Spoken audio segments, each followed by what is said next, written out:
The evolution of Harry. This is an interesting concept.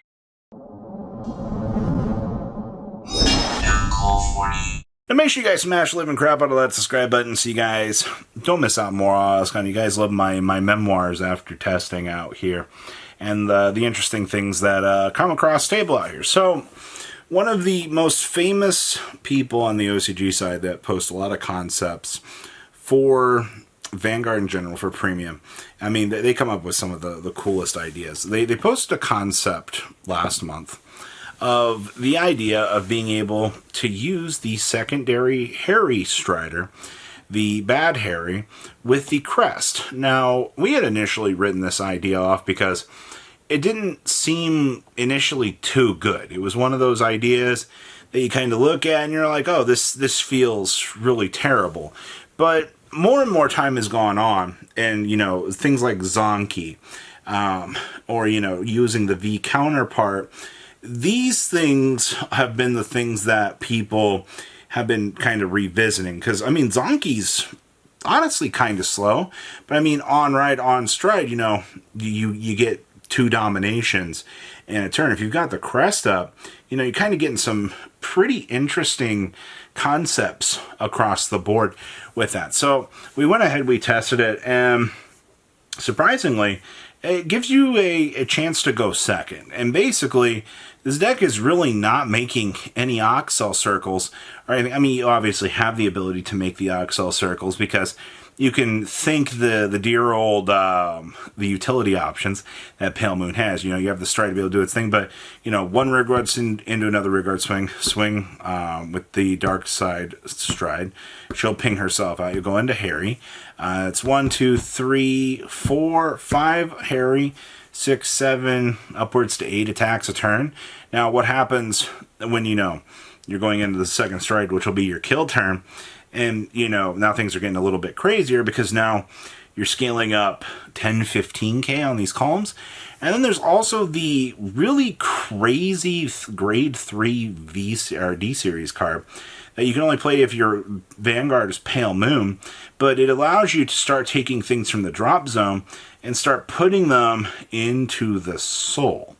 So now your soul utility options is growing pretty massively as, the turns are progressing, and he himself is a big attacker.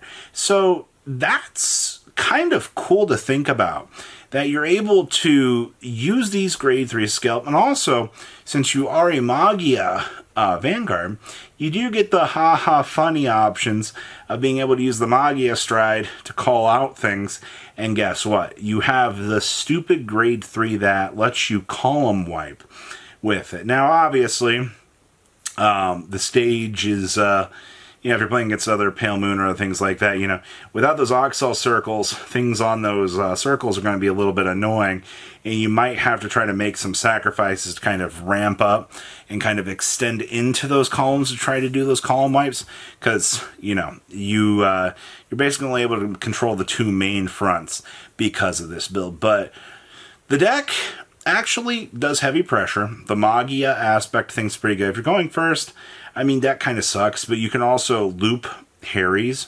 because of the, at the end of the turn, get the free ad back. And, let's call it what it is. The crest that Harry himself has is pretty cool. Also, you still get the same benefits that the rest of the stuff kind of had, doing all the tuck in and all of the additional pressure that you kind of got from the deck. It looks pretty good on paper. And I gotta say, I like when my decks are simple to play, very easy to understand, and they're not really much of a hassle to work with. So that was really cool. What else were we testing for this block? Well, I saw a list that was playing the drill arms for Chaos Breaker. Now, I want to be upfront and completely honest with you here. There is not a single good thing about that idea. If you're looking at Chaos Breaker Innovations, you're trying to play the drill arms, it's not a good idea. All right, not whatsoever. It's kind of cool that, you know, the armed arm drills can put, you know, another armed arm drill into the sole, and you can be like, oh, this is really cool, you know.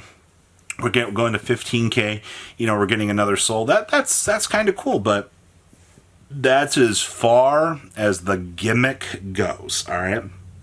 It's not worth sacrificing what the deck itself really wants to try to do. I also have been testing, I got to test out the first of the rewrite concepts for Virgilla.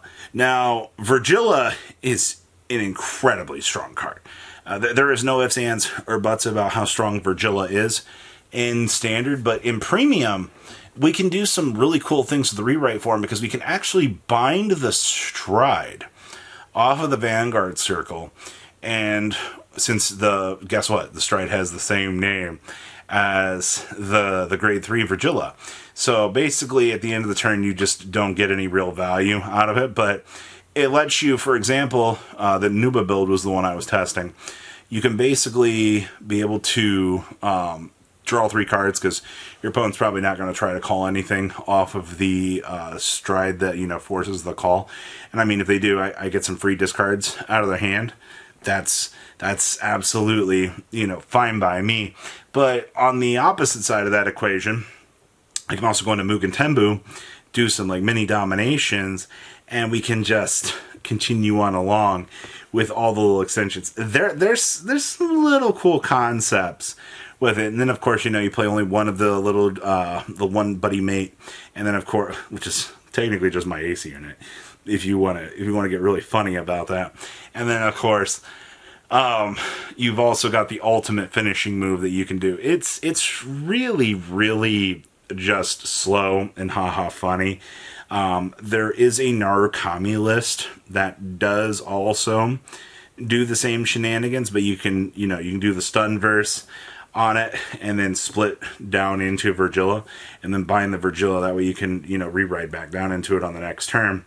And then, you know, you can trigger the persona on the next turn and you can keep up with that pressure on the opponent. Now that is also pretty good. And also that would make sure that if your opponent has 3 bound cards, then, you know, the ultimate finishing move is able to do its thing. Also means that I probably would lose some Excel Circle generation, though to be fair, getting up, basically in theory, being able to get the double Oxcell chug up, and then be able to get the double, or the restanding everything in the front row. You're getting, what, 8-9 attacks on all that. So maybe the rewrite form Naru, I think, is probably going to be where we're going to test next.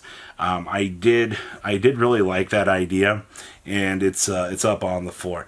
I also printed this because I wanted to test this, the fruit that gives something immortality. For the turn, basically this card says, choose one of your rearguards, and it gets continuous rearguard circles unit cannot be chosen and cannot be put other than on rearguard circle by your opponent's card effects until the end of your opponent's next turn. I wanted to test this in Mythiarch because it just seems like a really cool card. I've seen some pretty degenerate Mythiarch lists that have been kind of popping up. Actually, I don't think that's the proper phrase. I have seen some Mythiarch lists popping up. Whether or not they are good or not is a completely other subject matter.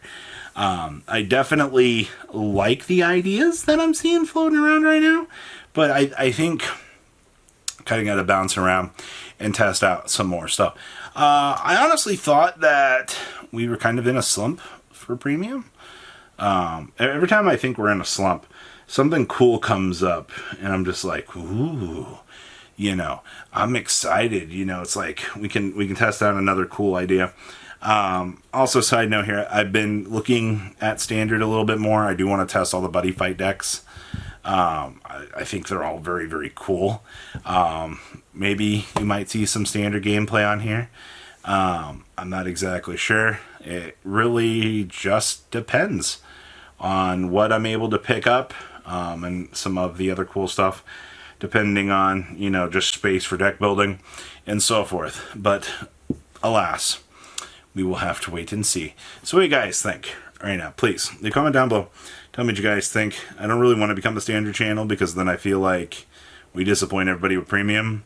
But, you know, or, I mean, we got many great ambitions, but we're holding back on all those cool ambitions to stay as official as we can. You guys have a good rest of your day, alright? Thanks for watching today's video. Check out tradingcardmint.com down below in the description. Enter MCool40 on checkout. Save a little bit of money on your purchase.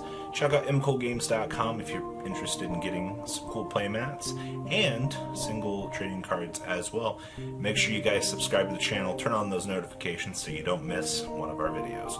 Thanks for watching.